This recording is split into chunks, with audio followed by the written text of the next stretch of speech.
Tell me about the Mary Rogers murder. It was pretty brutal. Yes, she was a girl in the early 1840s. There had been an economic downturn in the States, and women were never really in the marketplace. They never worked.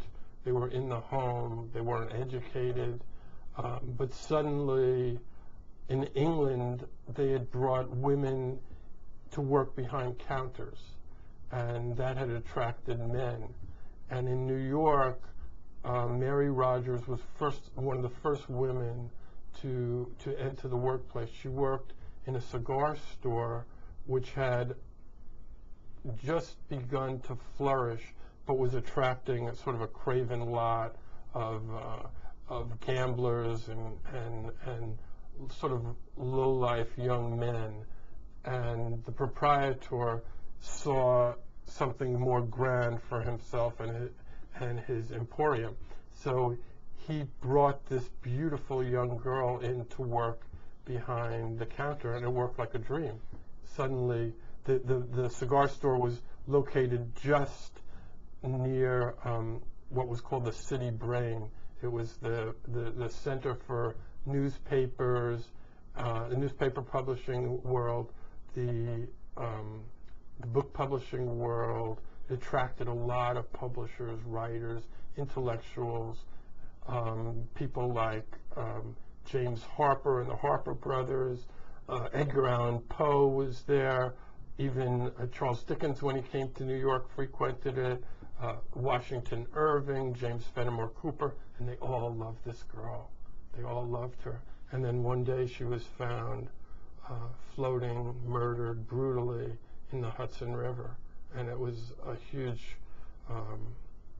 scandal, and the newspapers were full of it.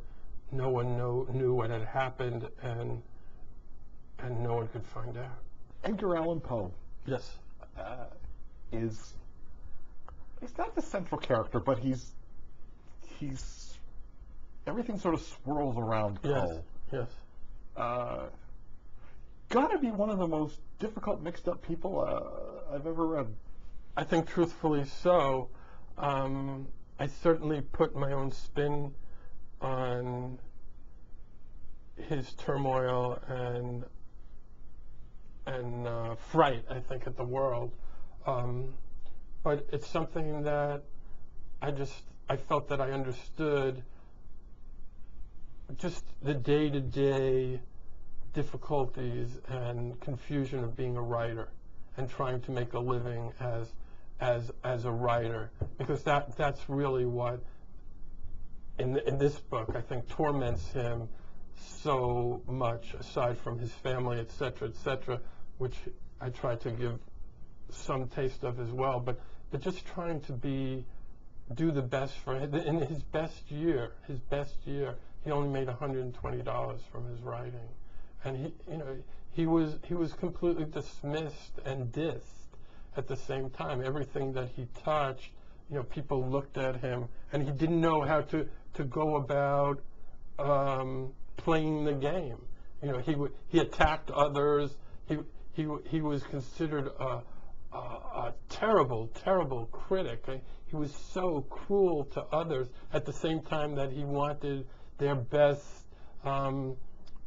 notices for himself. He didn't know how to play the game at all, and he spun out of control. For The Raven, which is part of this book,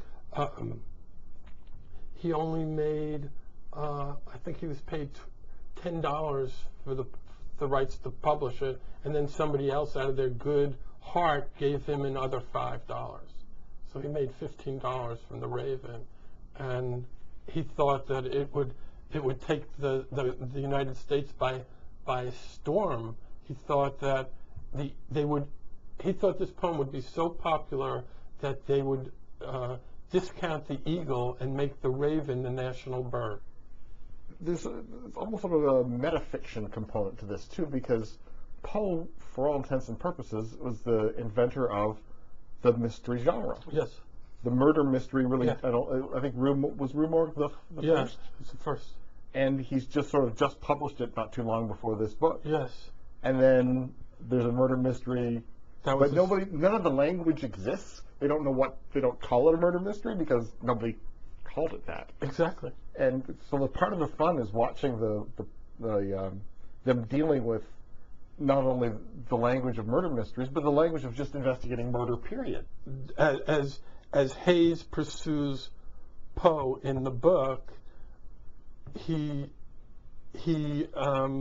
is writing The Mystery of Marie Roget, which was the second mystery story that he wrote, which is based on the Mary Rogers murder, and then he incorporates the man who's pursuing him, which is Old Hays.